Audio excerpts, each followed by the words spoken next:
하나님 말씀 함께 읽도록 하겠습니다. 예레미야 17장 7절과 8절입니다. 그러나 무릇 여호와를 의지하며 여호와를 의뢰하는 그 사람은 복을 받을 것이라.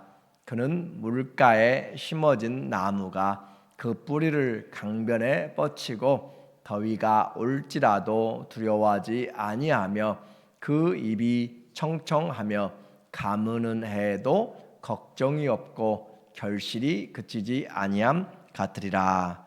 아멘. 오늘은 마음을 살피시는 하나님에 대해서 예레미야 3과 4명 같이 보도록 하겠습니다.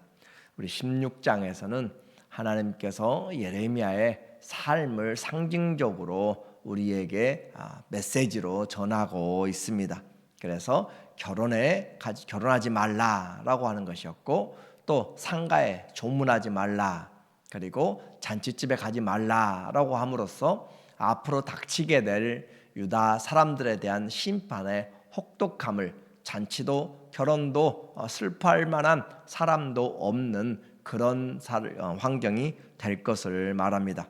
그것은 그 사람들이 하나님의 말씀을 버렸다라고 하는 것이죠. 조상들도 하나님의 말씀을 버렸고, 그뿐만 아니라 그들 또한 하나님의 말씀을 버렸기 때문에 하나님의 말씀을 버린 결과가 바로 저주다라고 하는 거죠. 반대로 말하면 하나님의 말씀을 듣고 있는 사람, 하나님의 말씀을 가까이 하는 사람, 그 사람이 복받은 사람이다라고 하는 거예요. 그래서 주의 말씀을 가까이 할 수 있는 것, 그것이 인생에서 일평생 우리가 기억하고 하나님 앞에 살아야 될 내용입니다. 지울 수 없는 유다의 죄가 있습니다. 1절에 보면 삶이 기록이 되게 돼 있어요. 유다의 죄는 금강석 끝 철필로 기록되되 그들의 마음판과 그들의 제단불에 새겨졌거늘. 유다의 죄가 기록이 되었는데 금강석 끝 철필로, 금강석 다이아몬드는 가장 강한 그런 것입니다. 부러지지 않는 것을 말해요. 그런데 그 행적들이 다 기록이 되어 있다. 우리의 일상은 그냥 지나가는 것 같아도 내가 일기를 쓰지 않을 뿐이지 전부 다 하나님 앞에 기록되고 있습니다. 그래서 삶의 행적을 다 아침부터 저녁까지 호흡이 있는 동안 하나님이 주신 것을 다 기록되고 있다는 거예요. 나는 잊어버려도 하나님은 우리의 삶들을 전부 다 보고 계십니다. 그리고 그 행한 대로 갚아주신다라고 그렇게 성경은 끝까지 말씀하고 있어요. 그런데 기록된 것이 무엇이 기록되는가? 유다의 죄가 기록되었고, 마음에, 그리고 마음판에, 그리고 제단 뿔에 새겨졌거늘. 마음판에 기록되어 있다. 하나님의 그 앞에서 그들에게 지울 수 없는, 그리고 이 제단 앞에 기록되었다라고 하는 것은 그 영구적으로 기록되어 버린 것들을 이야기하고 있습니다. 하나님의 제단은 하나님 앞에 드려지는 것이고, 그리고 그 제단의 뿔은 권세가 있는 것인데 그 제단에서 죄가 태워지지 않았다는 것이잖아요. 그래서 그만큼 그들의 죄가 새겨져 있다. 도대체 무슨 죄를 지었기에 그들의 마음에 금강석 철필로 기록할 정도로, 그리고 하나님이 제단을 항상 보고 있는 곳이에요. 근데 그곳에 그 죄가 그렇게 기록되어 있는가? 2절에 보니까 그들의 자녀가 높은 언덕 위 푸른 나무 곁에 있는 그 제단들과 아세라들을 생각하도다. 그들의 자녀들이 아름답고 좋은 곳에 모든 곳마다 그들이 가서 우상 숭배를 한다. 수풀이 우거진 곳마다 음란한 종교 재단과 신산당에서 우상 숭배를 하는 것을 말합니다. 우리는 우상에 대해서 하나님 앞에 말씀을 보았어요. 이 세상의 바벨론의 그런 종교들이 들어와서 하나님의 말씀과 또 하나님, 유일하신 하나님을 어떻게 바꿔버렸는지 우리는 이 시대를 보면, 또 역사를 보면 하나님 자리 위에 올라가 있는 우상들을 보게 됩니다. 보이는 우상들이죠. 그리고 보이지 않는 탐심까지도 우리 가운데 되어 있어요. 그래서 이와 같은 하나님의 쉐마라고 하죠. 들으라 이스라엘아, 오직 하나님 여호와는 유일하신 하나님이, 너희는 마음을 다하고 성품을 다하여 뜻을 다해서 내 하나님을 사랑하라 라는 것을 자녀 손손이 자자손손 그렇게 기억하고 앉을 때나 일어날 때나 마음판에 새기고 부지런히 가르치라고 하는데, 반대로 되었어요. 자녀들이 배운 것이 뭘 배웠는가? 아버지들로부터, 조상들로부터 배운 것이 아세라와 우상들을 섬기는 것을 배웠다라고 하는 거예요. 그래서 하나님이 주신 선물, 하나님이 주신 기업의 땅에서 그들이 결국 얻은 것이 우상 숭배로 그 땅이 더러워졌음을 말합니다. 하나님이 우리의 인생을 떠나면 결국 그들이 맞이하게 되는 것은 멸망과 저주의 환경일 뿐이에요. 4절에 보니까 하나님의 심판을, 내가 네게 준 내 기업에서 네 손을 뗄 것이며, 또 내가 너로 하여금 너의 알지 못하는 땅에서 내 원수를 섬기게 하리니, 하나님은 신명기에 예언된 말씀들을 불신앙의 결과로 그들이 나라에서 쫓겨나가게 될 것들을 분명하게 선포하고 있습니다. 그래서 내 원수들을 알지 못하는 땅에서, 추방된 땅에서, 포로된 땅에서 섬기게 될 것이고, 이는 너희가 내 노를 맹렬하게 하여 영원히 타는 불을 일으켰습니다. 그래서 하나님 앞에서 끌 수 없는 그런 심판의 내용들, 생명 대신 하나님 앞에 뿌리를 내리지 못하고 잘려서 바람에 뒹구는 그런 사람들, 엉겅퀴와 같고 또 아무것도 자라지 못하는 메마른 땅, 광야, 황무지 같은 인생이 되어버린다라고 표현하고 있어요. 그래서 수고와 슬픔뿐인 그런 모습, 5절에 보면 여호와께서 그들의 인생을 어떻게 표현하시는가? 여호와께서 이같이 말씀하시느니라. 무릇 사람을 믿으며 육신으로 그의 힘을 삼고 마음이 여호와께서 떠난 그 사람은 저주를 받을 것이라. 자, 오늘 말씀 안에서 마음이란 단어가 아주 많이 반복되고 있어요. 그래서 그 마음으로 무엇을 믿느냐? 우리의 보물이 있는 곳에 우리의 마음이 있다고 그랬어요. 그런데 이 마음으로 뭘 믿는가? 사람을 믿고 또 힘을 삼는 사람들, 세상의 것들을 마음속에 간직하고 살아가는 사람들은 세상이 멸망할 때 다 망하게 되는 것이에요. 그래서 사람을 믿지 말라라고 오늘도 이야기하고 있는 것이죠. 우리에게 좋은 도움이 될 수 있어요. 우리에게 위로가 될 수 있어요. 그러나 그것은 우리에게 또한 시험거리도 될 수가 있습니다. 우리에게 믿을 사람은 오직 하나님이다 라고 하는 것을 반복해서 성경 말해요. 사람들은 격려해주고 세워줘야 될 부분이지 우리는 그런 믿음의 대상이 아니에요. 그래서 사람을 믿고 육신의 힘을 자랑하고 그러면 하나님을 떠나게 되는 것이고 저주를 받을 것이라. 그는 사막의 떨기나무 같아서 이 떨기나무, 그 가시만 남아있는 그런 떨기나무 같아서 좋은 일이 오는 것을 보지 못하고 광야 건조한 곳, 건건한 땅, 사람이 살지 않는 땅에 살리라. 그러니까 하나님이 주시는 은택은 전혀 누리지 못하고 살아간 인생이 한마디로 수고와 슬픔뿐인 것, 메마른 땅에서 방향 없이 의미 없이 살아가는 삶은 바로 사람을 의지한 결과, 하나님을 떠난 인생입니다. 자, 이제 우리의 마음이 사람을 의지하지 않고 반대로 하나님을 의지하며 어떤 결과가 나오는가? 7절에 오늘 본문의 말씀이에요. 그러나 무릇 여호와를 의지하며, 우리 마음으로 사람과 그 힘을 의지하지 않고 하나님을 의지하며 여호와를 의뢰하는 그 사람은 복을 받을 것이라. 저주와 복이 나눠지는데 우리 마음 안에서 나눠져요. 내 마음이 사람을 의지하느냐 하나님을 의지하느냐, 우리 마음이 너무너무 중요한 것이에요. 큰 질병도 마음으로 이기게 되는 것이고 환경도 우리의 마음으로 이기게 되는데, 이 마음을 어떻게 해야 될 것인가, 그것이 이 시대에 우리가 신앙생활에 아주 큰 역할을 하게 됩니다. 그러므로 이런 사람은 복을 받는데, 그는 물가에 심어진 나무가 그 뿌리를 강변에 뻗치고 더위가 올지라도 어려워하지 아니하며 그 입이 청청하며 가무는 해도 걱정이 없고 결실이 그치지 아니함 같으리라. 더위가 올지라도 두려워하지 않는다라고 그렇게 표현하고 있고, 메마르지 않는 것을 우리에게 말하고 있어요.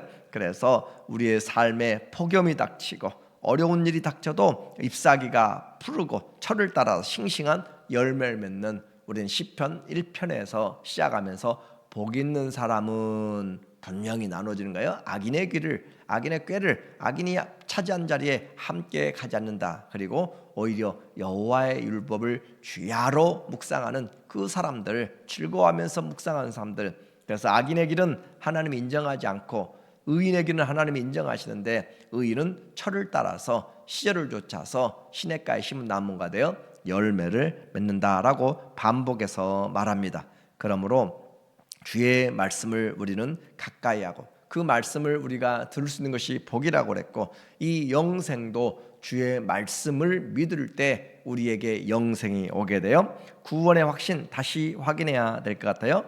요한일서 5장 11절에 또 증거는 이것이니 하나님 우리에게 영생을 주신 것과 이 생명이 그의 아들 안에 있는 그것이라. 생명을 얻는 분명한 약속이 주의 말씀 앞에 있습니다. 아들이 있는 자에게는, 어떤 아들이? 하나님의 아들이죠. 하나님의 아들이 있는 자에게는 생명이 있고, 하나님의 아들이 없는 자에게는 생명이 없느니라. 아들이 곧 생명이다라고 하는 것이에요.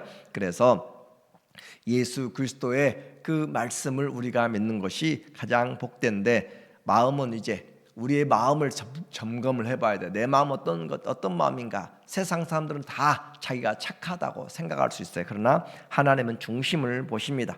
9절에 보니까 만물보다 거짓되고 심히 부패한 것은 마음이라. 누가 능히 이를 알려마는 우리의 마음까지 간까지 빼내어준다라고 할 표현으로 그렇게 사람들에게는 잘 보일 수도 있고 마음을 다스릴 수가 있을지 모릅니다. 사람들은 속일 수 있을지 모르지만 하나님 앞에서 나 여호와는 심장을 살피며, 우리의 오장육부를 만드신 그 하나님 심장을 살피고 이 폐부는 원래 내온 콩팥이에요. 과거에 사람들이 이 콩팥이 장기가 인생의 중요한 부분이라, 그렇게 중심이라 표현하고 있어요. 그래서 폐부를 시험하고 각각 그의 행위와 그의 행실대로 보응하나니, 그렇죠? 우리에게 기록된다고 그랬어요. 죄도 기록되고 하나님 앞에 살아가는 삶도 기록되는데, 이 삶이 다 기록되어서 만물보다 거짓된, 우리 마음 얼마나 착한 것 같고 얼마나 좋은 것 같아요. 그러나 하나님은 중심을 보신다라고 했습니다.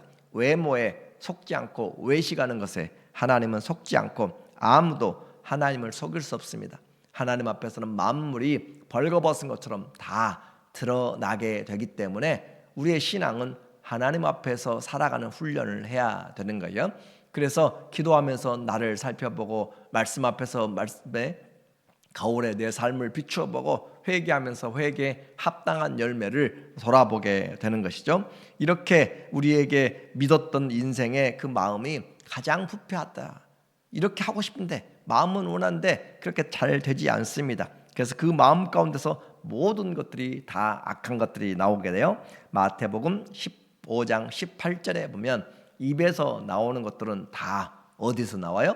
마음에서 나온다. 마음에서. 그래서 마음에서 나오니까 내가 쓴소리도 하게 되고 화도 내게 되고, 내 마음이 어떠냐에 따라서, 그래서 내 마음이 비틀어지면 관계가 끊어지게 되는 것이에요. 그래서 마음이 너무너무 중요한데 이것이야말로 사람을 더럽게 하느니라.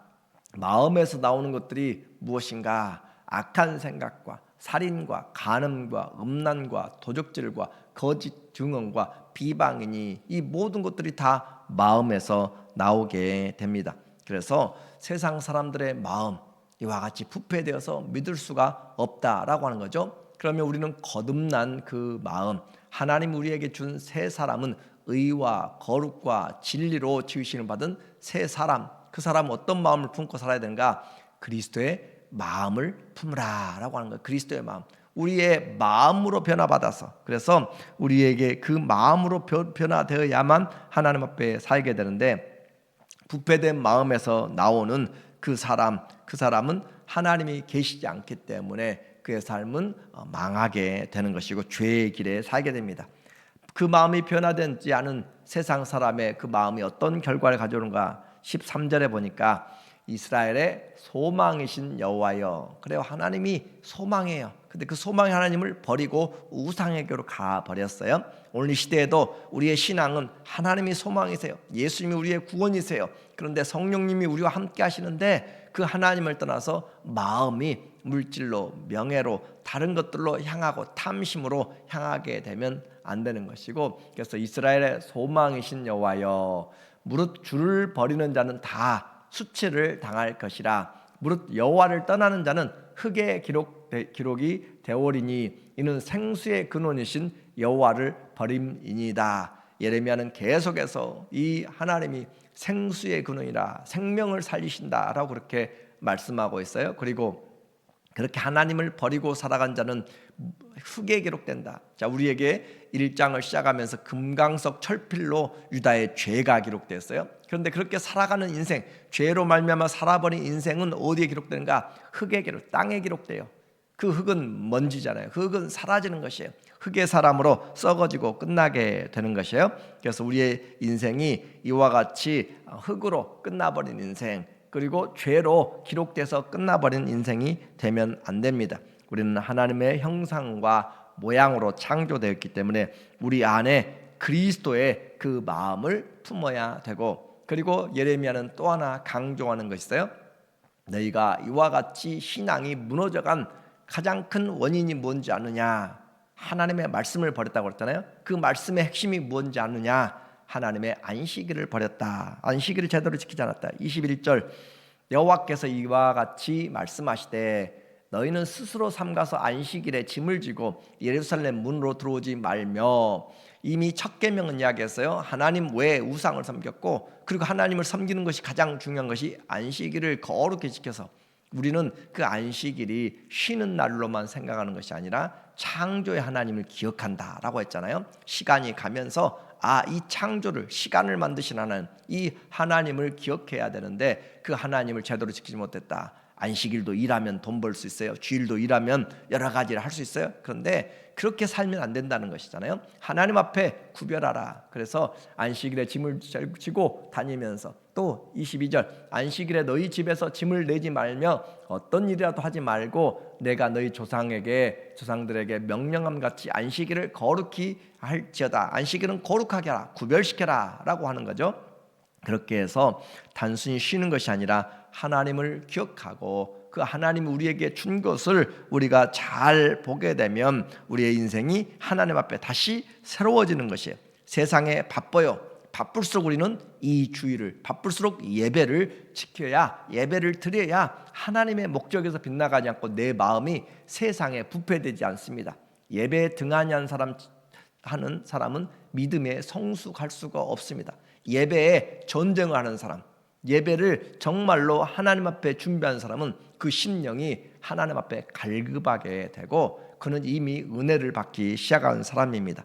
그러므로 오늘 세상에 바빠도 주일이 내가 지키는 것 같지만 그 주일이 나를 지켜준다는 사실을 우리는 나중에 알게 되는 거예요. 그렇게 해서 하나님의 영광 안에서 살도록, 지치고 마음 상하고 시험 들고 몸이 아프고 여러 가지 환경이 있어요. 잘 풀리지 않아요. 그러나 예배가 있다면 그 예배에 내 걱정을 맡겨놓고 예배의 창조의 하나님, 소망의 하나님, 구원의 하나님, 그 하나님 앞에 나와서 사람을 신뢰하지 않고 하나님 앞에 나와서 기도하고 주 앞에 토로하고 주의 도움을 바라는 자들에게 하나님이 은혜를 주신다라고 하는 거예요. 그래서 주일을 거룩히 기억하는 것은 이 세상에 하나님이 시작된 것과 하나님이 마칠 것을 기억하면서 인생이 하나님께 속하였습니다. 그날은 하나님이 구별하여서 복을 주는 날이에요.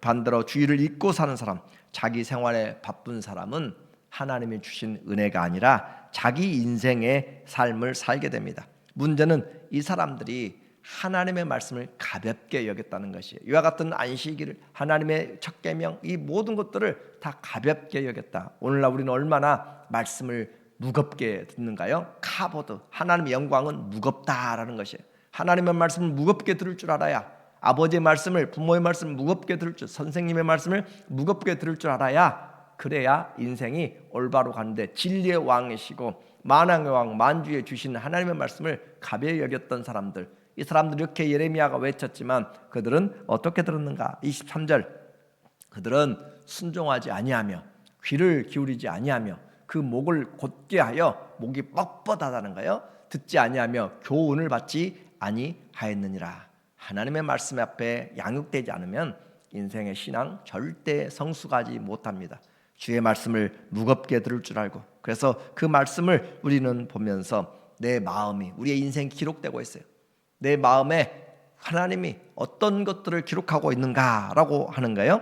그래서 주님 앞에 기록된 것이 죄가 기록되어 있는 거예요. 아니면 하나님 앞에 수고하고 애쓴 섬김들이, 땀 흘림들이, 인내들이 기록되고 있는가. 또 우리의 인생을 이제 평가했을 때 흙에 기록된 인생인가, 아니면 우리의 이름이 하늘에 있는 생명책에 이름이 기록된 사람인가. 오늘 우리의 심령에 주의 은혜가 와서 너희는 오직 예수 그리스도의 마음을 품고 마음을 새롭게 함으로 변화를 받아 아버지 하나님의 선하시고 기뻐하시고 온전한 뜻이 무엇인지를 알아서 내 마음을 살피시는 그 하나님으로 말미암아 새롭게 승리하시기를 예수님의 이름으로 간절히 축원합니다. 아멘.